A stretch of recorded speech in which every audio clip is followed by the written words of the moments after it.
এই চ্যানেলটি সেই সব ব্যক্তিত্বের জীবন ও কর্মকে স্বীকৃতি দেয় যারা জ্ঞান, সংস্কৃতি ও দূরদৃষ্টির মাধ্যমে পূর্ব ও পশ্চিমের বিশ্বকে এক সুতোয় বেঁধেছেন।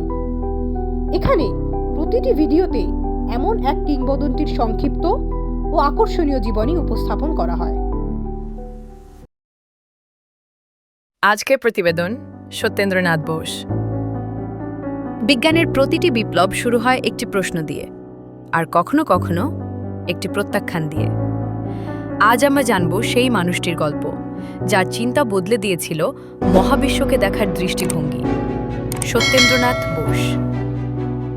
1894 সালের 1 জানুয়ারি ব্রিটিশ ভারতের কলকাতায় জন্ম সত্যেন্দ্রনাথ বোসের। ছোটবেলা থেকেই তিনি ছিলেন অসাধারণ মেধাবী। প্রেসিডেন্সি কলেজে পড়াশোনার সময় গণিতে তিনি প্রথম স্থান অধিকার করেন, শুধু একবার নয়, বারবার। তার সহপাঠীদের মধ্যেই ছিলেন আরেক কিংবদন্তি, মেঘনাদ সাহা। 1924 সালে বোস লেখেন এক বৈপ্লবিক গবেষণাপত্র, Planck's law and the hypothesis of light quanta. সেই সময় বিজ্ঞানীরা মনে করতেন অণু পরমাণুর জগৎ সাধারণ বস্তুর মতোই কাজ করে, কিন্তু বোস এক নতুন দিগন্ত উন্মোচন করলেন।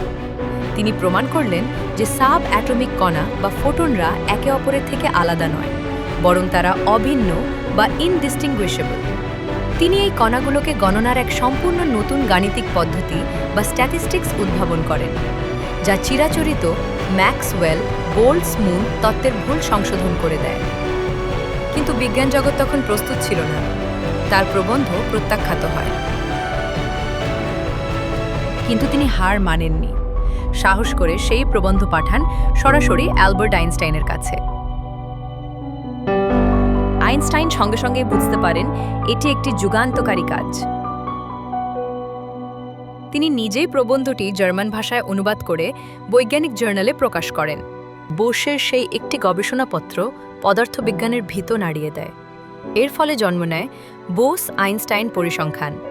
এই তত্ত্বই ভবিষ্যৎবাণী করেছিল যে পরম শূন্য তাপমাত্রার কাছাকাছি গ্যাসীয় পরমাণুগুলো এক অদ্ভুত আচরণ করবে, যেখানে হাজার হাজার কণা মিলে একটি একক সত্তায় পরিণত হবে, যাকে আজ আমরা বোস আইনস্টাইন কন্ডেনসেট বা পদার্থের পঞ্চম অবস্থা হিসেবে চিনি। ইউরোপে তিনি কাজ করেন ম্যারি কুরি, লুই দ্য ব্রগলির মতো বিজ্ঞানীদের সঙ্গে। তবুও তিনি ফিরে আসেন নিজের দেশে, শিক্ষকতা করেন, প্রতিষ্ঠান গড়ে তোলেন, তৈরি করেন ভবিষ্যতের বিজ্ঞানীদের। তার এই নীরব সাধনা বিশ্বজুড়ে কোয়ান্টাম মেকানিক্সের আধুনিক রূপরেখা তৈরি করে দিয়েছিল। 1972 সালে তিনি নির্বাচিত হন রয়্যাল সোসাইটির ফেলো হিসেবে।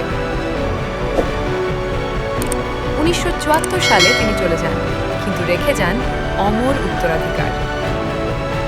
আজ মহাবিশ্বের সমস্ত কণাকে দুই ভাগে ভাগ করা হয়, ফার্মিয়ান এবং বোসন। প্রকৃতির অর্ধেক কণা বা যারা বল বহন করে, যেমন ফোটন, তাদের নামকরণ করা হয়েছে বোসের নামে, বোসন।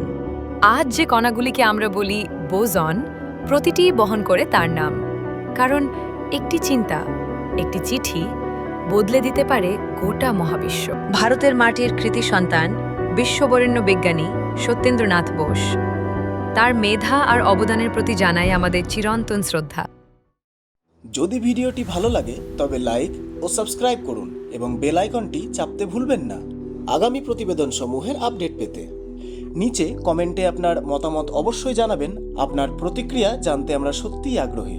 আর যদি চান আপনার পছন্দের কোনো কিংবদন্তি ব্যক্তিত্বকে নিয়ে আমরা পরের ভিডিওটি বানাই, তবে অবশ্যই কমেন্টে জানিয়ে দিন।